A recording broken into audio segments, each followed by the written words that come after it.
वालेकुम बच्चों, उम्मीद है कि आप लोग सब बहुत अच्छे होंगे। और मैं आज आप लोगों के साथ ये हमारा फ़िज़िक्स का नया कोर्स जो नई बुक आई है उसका फर्स्ट चैप्टर कराऊंगी, फ़िज़िकल क्वांटिटीज़ एंड मेजरमेंट का। हम लोग आज क्या करेंगे, इसके शॉर्ट क्वेश्चन आंसर सॉल्व करेंगे। इनमें कुछ क्वेश्चन के आंसर बुक में ही मौजूद है, लेकिन कुछ मैंने आप लोगों के लिए सॉल्व करवाया हुआ है, तो इनके आंसर आप लोग साथ साथ लिखिए। और अगर आप लोगों को मेरे नोट्स चाहिए तो मुझे मैसेज करें ताकि मैं आप लोगों को वो नोट्स फॉरवर्ड करूं और आप लोग को वो सारे नोट्स मिल जाए। अब हम लोग इसके क्वेश्चन आंसर सॉल्व करते हैं, शॉर्ट क्वेश्चन आंसर। ओके बच्चों, अब हम लोग इसके शॉर्ट क्वेश्चन आंसर सॉल्व करते हैं और ये हमारे शॉर्ट क्वेश्चन आंसर्स हैं। अच्छा, सबसे पहला इसका क्वेश्चन है, how physics play an important role in our life. Physics का क्या रोल है हमारी लाइफ में, ठीक है। सबसे पहले इसमें आएगा बहुत ज़्यादा रोल है, जैसे टेक्नोलॉजिकल इनोवेशन में, मेडिकल इक्विपमेंट में, एनर्जी में, इलेक्ट्रिसिटी जो प्रोड्यूसर है वो फिज़िक्स की बाय, रिन्यूएबल एनर्जी है, और ट्रांसपोर्टेशन, ऑटोमोबाइल्स हैं हमारे, एविएशन और स्पेस एंड ट्रैवल है, ये सारा डेली कन्वीनियंस में ये सारा आता है। तो फिज़िक्स का इतना ज़्यादा हमारे रोल है। नेचुरल फिनोमेना, वेदर और climate, sound and light, acoustic system जो फाइबर ऑप्टिक सिस्टम है, साइंटिफिक इंक्वायरी है, ठीक है। तो ये सारा इसमें समरी है कि फिज़िक्स एक इंटीग्रल पार्ट है, ठीक है, हमारी प्रैक्टिकल टेक्नोलॉजीज़ का, ठीक है। बेटा ये बहुत लंबा क्वेश्चन है, तो आप इन सब को तो नहीं लिख सकते, सिर्फ अंडरस्टैंडिंग के लिए है, ठीक है, अंडरस्टैंडिंग के लिए है। और इसका जो आंसर है वो मैंने इधर शॉर्ट बिल्कुल लिखा है, ठीक है। तो आप लोगों ने ये वाला लिखना है, ठीक है। Physics is crucial in our daily lifes by enabling technological advancement. आपने इनके देखो ऊपर मैंने एक्सप्लेनेशन लिख दी है कि कैसे कैसे, ठीक है। तो आप लोग मेरे वीडियो में देख लें कि इनकी क्या एक्सप्लेनेशन, अगर कुछ समझ नहीं आए ना तो ये इनकी सिर्फ हेडिंग को इकट्ठे करके मैंने लिखा हुआ है छोटा करके, ठीक है। तो आप लोगों ने ऐसे ही इनकी हेडिंग को छोटा करके लिखना है, ठीक है। नेक्स्ट है हमारा, नेक्स्ट क्वेश्चन है, estimate your age in minutes and second. आपने अपनी एज को, अच्छा अभी मेरी जो एज है ना वो 24 है, ठीक है। तो मैं अपना जो एज है ना इधर 24 लगाऊंगी, लेकिन आप लोगों ने अपना एज लगाना है, ठीक है। इधर 24 की बजाय क्या होगा, आपकी अपनी एज होगी, ठीक है। आप लोगों ने इधर 24 नहीं लगाना, ठीक है। इसके बजाय आपने अपनी एज लगानी है। अगर आप लोगों की 18 है तो 18 लगाएं, 16 है तो 16, ठीक है। इसके मुताबिक आपने अपनी एज के मुताबिक इसको कैलकुलेट करना है, ठीक है। सबसे पहले हम लोग क्या करते हैं कि मिनट पर ईयर, एक ईयर में कितने मिनट होते हैं, एक ईयर में कितने डेज होते हैं, 365 है। और एक घंटे में कितने होते हैं, 24 है। और एक मिनट, उसमें कितने मिनट होते हैं, 60 मिनट होते हैं एक घंटे में, ठीक है, 60 मिनट होते हैं। और हम लोग जब इन सब को मल्टीप्लाई करेंगे तो हमारे पास इसका आंसर आ जाएगा 960 मिनट, ठीक है। तो ये हमने मिनट निकाल दिया, ठीक है। अब हम सेकंड करते हैं। सेकंड को करने के लिए हमें पता है जो मिनट का निकाला था ना उसको 60 से और मज़ीद मल्टीप्लाई करना है, ठीक है। हमने इसको मज़ीद इसको मल्टीप्लाई करना है, ठीक है। मैं इसको थोड़ा हाईलाइट करना चाहती हूँ, ठीक है। तो आपने इसको 60 से मज़ीद मल्टीप्लाई करना है, जिसके मुताबिक इसका आंसर आएगा। जब इसे मल्टीप्लाई करेंगे तो हमारा आंसर आ जाएगा, इसका आंसर आ जाएगा ये सेकंड में, ये इसका आंसर है, ठीक है। तो ये आपको इसका आंसर मिल जाएगा, ठीक है। अभी हमने क्या किया, हमने इसको सिर्फ कैलकुलेट किया है, लेकिन हमने क्या नहीं, हमने ये अभी सॉल्व नहीं किया है। अगर इसको सॉल्व करना है तो हमने क्या करना है, अब अपने कैलकुलेट, मेरी एज 24 है तो मैं इधर 24 लगाऊंगी, लेकिन आप लोगों ने यहाँ 24 नहीं लगाना, ठीक है। तो इधर आपने, अब मैंने जो मिनट है उसको, मिनट जो ऊपर निकाला था उसको 24 से मल्टीप्लाई करेंगे तो टोटल मिनट कितना आएगा, ये हमारा टोटल मिनट आ गया, ठीक है। और अगर इसी को हम सेकंड में करेंगे, जो सेकंड वाला ऊपर निकाला था हमने, ये सेकंड का जो आंसर, ये सेकंड निकाला था, इसको हमने नीचे सेकंड को 24 से मल्टीप्लाई कर दिया, ठीक है। इसको 22 को 24 से जब मल्टीप्लाई किया तो इसका आंसर ये आया। ये आंसर आप लोगों सबके डिफरेंट आएगा, मैंने अपना आंसर निकाला है तो आपने इस मुताबिक करना है। अच्छा, ये हमारा क्वेश्चन नंबर 2 ख़त्म हो गया। अब हम क्वेश्चन नंबर 3 की तरफ चलते हैं, ठीक है बच्चों। अब हम क्वेश्चन नंबर 3 की तरफ चलते हैं। What base quantity involve in derive what base quantities are involve in derive physical quantities. कौन से डिराइव क्वांटिटीज़ फोर्स, प्रेशर और पावर और चार्ज के अंदर है, ठीक है। हमने इनको निकालना है। ये मैंने डिटेल आंसर बताया हुआ, आप इनको शॉर्ट कर सकते हैं, ठीक है, क्योंकि मैंने आप लोगों की एक्सप्लेनेशन और आप लोगों की समझ के लिए इसको लंबा किया, लेकिन ये इतना लंबा बनता नहीं है, ठीक है। ऐसा यूनिट के मुताबिक हमें पता है कि फोर्स है, फोर्स एक क्या है, डिराइव क्वांटिटी है। फोर्स एक डिराइव क्वांटिटी है। फोर्स एफ हो गया, इसका फार्मूला क्या होता है, F is equal to m a. F is equal to m a इसकी फोर्स है।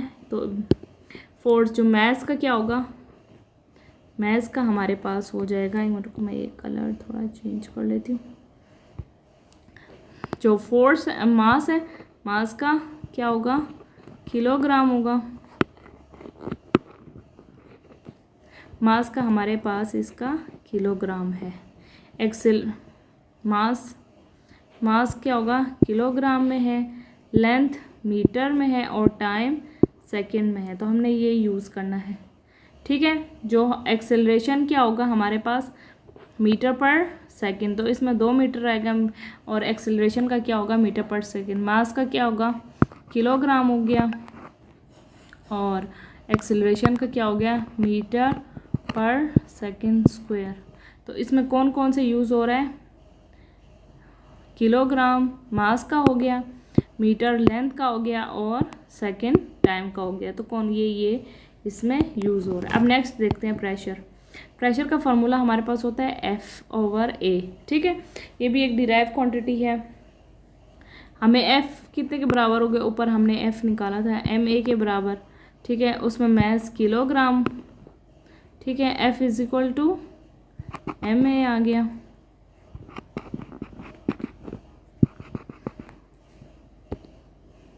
ठीक है। तो F is equal to MA। Acceleration कितने के बराबर होता है, ठीक है। MA का 2 दफ़ा आ जाएगा हमारे पास, ठीक है। तो इसमें भी कौन कौन से यूज़ हो रहे हैं, मास, लेंथ और टाइम। मास किलोग्राम यूज़ हो रहा है, और लेंथ क्या है, मीटर स्क्वायर हो जाएगा, और हमारे पास जो फोर्स है टाइम है। तो इसमें से फोर्स अगर इन्वॉल्व होगा तो टाइम होगा, तो ये भी डिराइव क्वांटिटी। और पावर के अंदर कौन सा है, W/T, वर्क डन भी क्या होगा, इन्वॉल्व फोर्स, तो इसलिए इधर भी मैस हो जाएगा, ठीक है। और इधर टाइम का सेकंड हो गया, और जब इसमें फोर्स यूज़ हो रहा है क्योंकि वर्क डन भी एक फोर्स है। इसमें W इज इक्वल टू आपने क्या डालना है, FD, ठीक है। FD यूज़ हो गए तो फिर उसमें वापस वही फोर्स यूज़ हो रहा है, ठीक है। तो ये इसमें यूज़ हो रहा है। P is equal to WT हो गया, W/T हो गया। तो हमारे पास क्या हो गया, W is equal to FD हो गया, FD/T। इसमें डिस्प्लेसमेंट का मीटर हो जाएगा, फोर्स का वही किलोग्राम हो जाएगा, F दोबारा MA के बराबर हो जाएगा, ठीक है। तो इस तरह हमने निकालना है, और टाइम का दोबारा क्या होगा, सेकंड हो जाएगा, ठीक है बच्चों। यहाँ तक समझ आ गई है। अब नेक्स्ट हमारे पास है चार्ज का। चार्ज हमारे पास Q इज इक्वल टू क्या होता है, IT, ठीक है।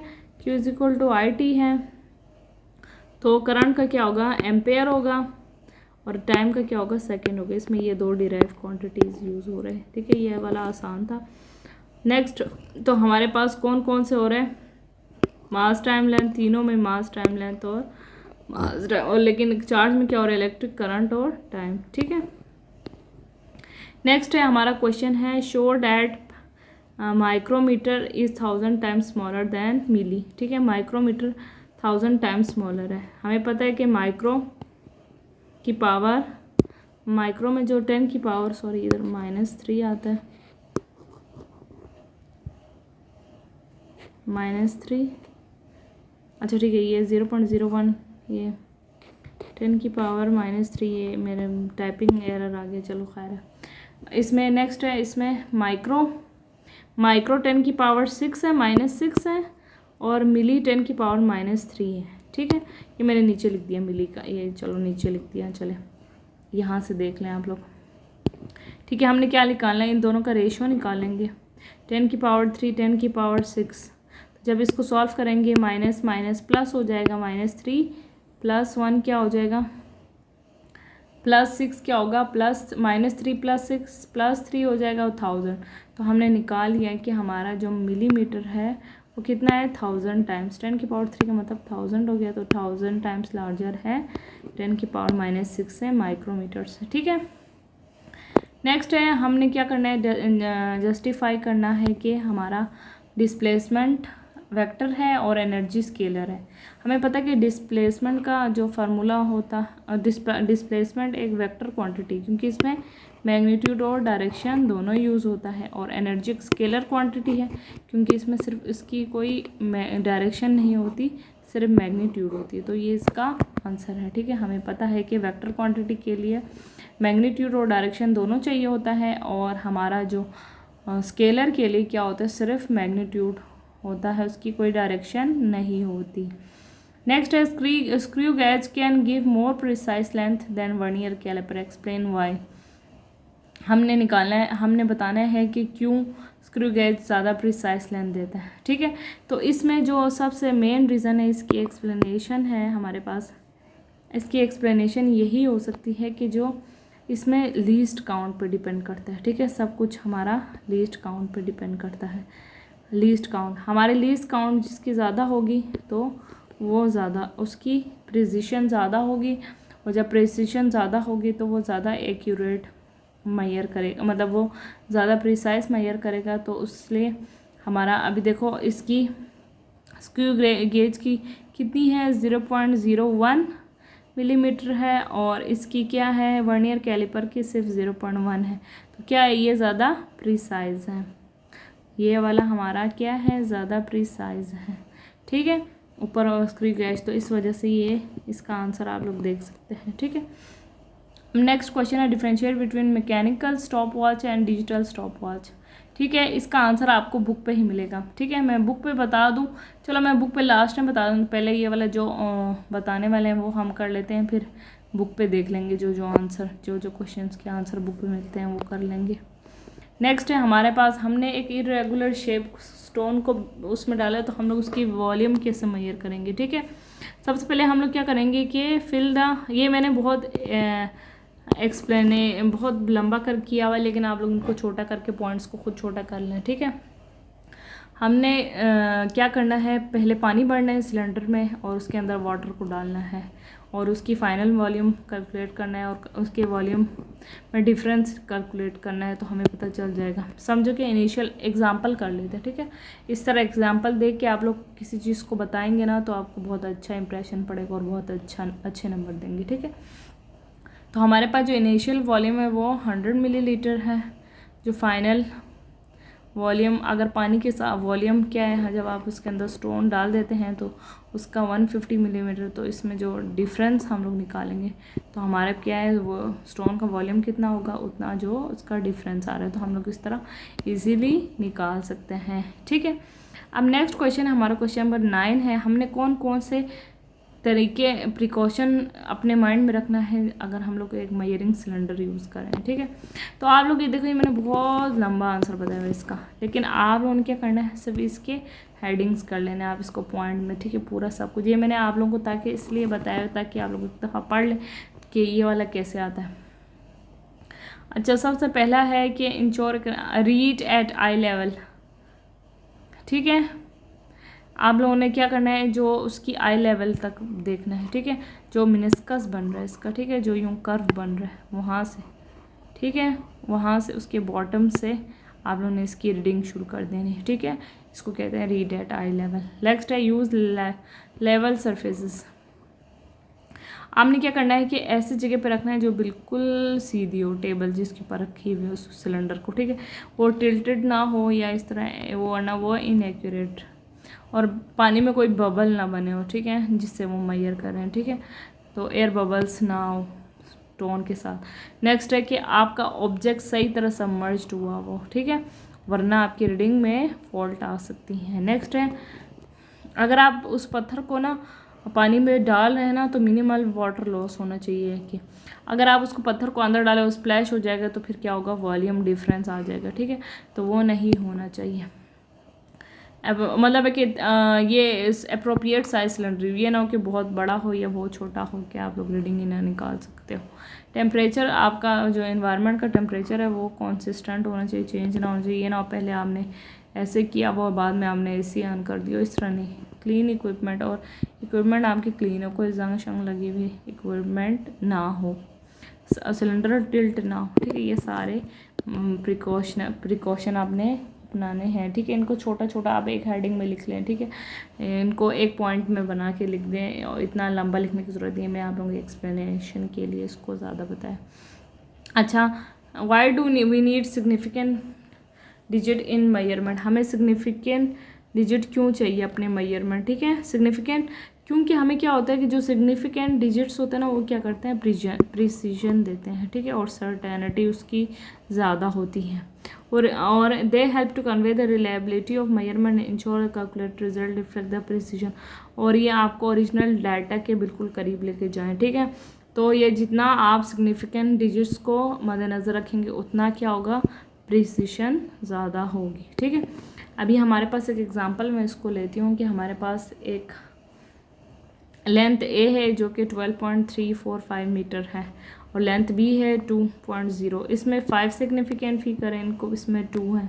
जब हम इसको ऐड कर लेंगे तो फिर क्या होगा, सम विल बी 14 मीटर, ये हमारा 14 मीटर हो जाएगा, ठीक है। तो हमने क्या किया, हमारी इतनी एक्यूरेसी ज़्यादा आई, this insured result can reflect, और इसकी प्रिसीजन के मुताबिक हमारा बिल्कुल ओरिजिनल मेजरमेंट के मुताबिक इसका आंसर निकल आएगा, ठीक है, ये इसका आंसर है। अब नेक्स्ट है how random error can be reduce, random error को कैसे रिड्यूस कर सकते हैं, ठीक है। अब आपने क्या करना है कि एक एवरेज कर निकालना है अपने रीडिंग का, ठीक है, बार बार आपने बहुत ज़्यादा दफ़ा मल्टीपल टाइम मेजरमेंट लेनी है, फिर उसका क्या करना है, आपने एवरेज निकाल देना है, तो फिर जो एवरेज वैल्यू यूज़ करेंगे ना तो उससे आपका रैंडम एरर निकल जाएगा। एनवायरमेंटल फैक्टर आपने इसको मद्देनज़र रखना है, एनवायरनमेंट का कोई असरअंदाज ना हो आपके रीडिंग पे। नेक्स्ट है कि calibrating instrument regularly using precision instrument take careful measurement आपने केयरफुल करना है, रिपीट करना है, एम्प्लॉय स्टेटिस्टिक डाटा एनालिसिस आपने करना है, ये सारे टेक्निक यूज़ करके आप लोग क्या करेंगे, रैंडम एरर को रिड्यूस कर सकते हैं। और एक और क्वेश्चन है differentiate between precision and accuracy, ये दोनों बुक में है, हम इन दोनों क्वेश्चन के आंसर अभी बुक में मैं लगवाती हूँ आप लोगों के लिए।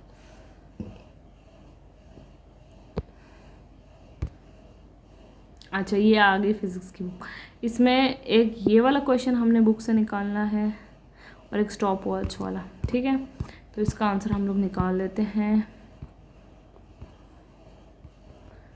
स्टॉप वॉच वाला, अच्छा नीचे होगा, मैं बहुत ऊपर आ गई।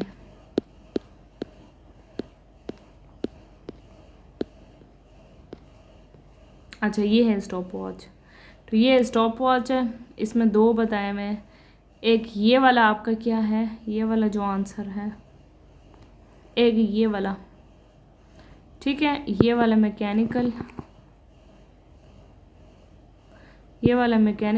वॉच का है, ऊपर वाला सारा मैकेनिकल वॉच है, एनालॉगस जो वॉच है उसका है,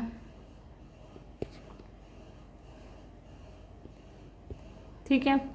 तो ये आपका मैकेनिकल वाले का आंसर है, उसका आंसर है। इट हैज़ 2 सर्कुलर डायल, ये सारा इसकी बताया मैं, स्मॉल मिनट हैंड रोटेट होता है, और फिर इसका नॉब होता है, इसको डिजिटल वॉल के 2 बटन होते हैं, ये इनमें डिफरेंस देख लेना, ठीक है। फिगर को छोड़ अब प्रेस करके लैप्स करके आप इसका निकाल सकते हैं, ठीक है। ये और एक पॉइंट ये लिख दिया ना आप लोगों ने, तो दूसरा पॉइंट कहाँ से लिखना है आपने, मतलब है कि इसमें थोड़े पॉइंट्स ले लें आप इसमें, और दूसरा ये कि लीस्ट काउंट बताना है, एक डिफरेंस, ठीक है। एनालॉगस वॉच का लीस्ट काउंट 0.1 सेकेंड है, सॉरी 1 सेकेंड है, और स्टॉप वॉच का 0.1 सेकेंड है, तो ये ज़्यादा एक्यूरेसी देगा, ठीक है, ज़्यादा आपको प्रिसीजन के साथ आंसर बताएगा। नेक्स्ट क्वेश्चन है प्रिसीजन और एक्यूरेसी में फ़र्क, ठीक है। इसका आंसर यहीं कहीं था, मैं अभी आप लोगों को निकाल देती हूँ।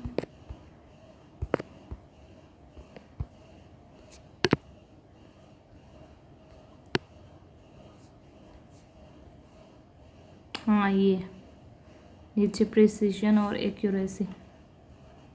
अच्छा, इसमें पहले यहाँ से करना है आप लोगों ने, रुको मैं हाईलाइट कर देती हूँ आप लोगों को ताकि आसानी हो, ठीक है। फर्स्ट आपने यहाँ से करना है precision focus on consistency and reliability of result, accurately concern with how close the measurement are true accepted values. और ये क्या है, और ये precision can be thought as the degree of agreement between measure of the same quantity, और this measurement process is, इसमें क्या reliable है और कंसिस्टेंट है और reproduce at the same condition है।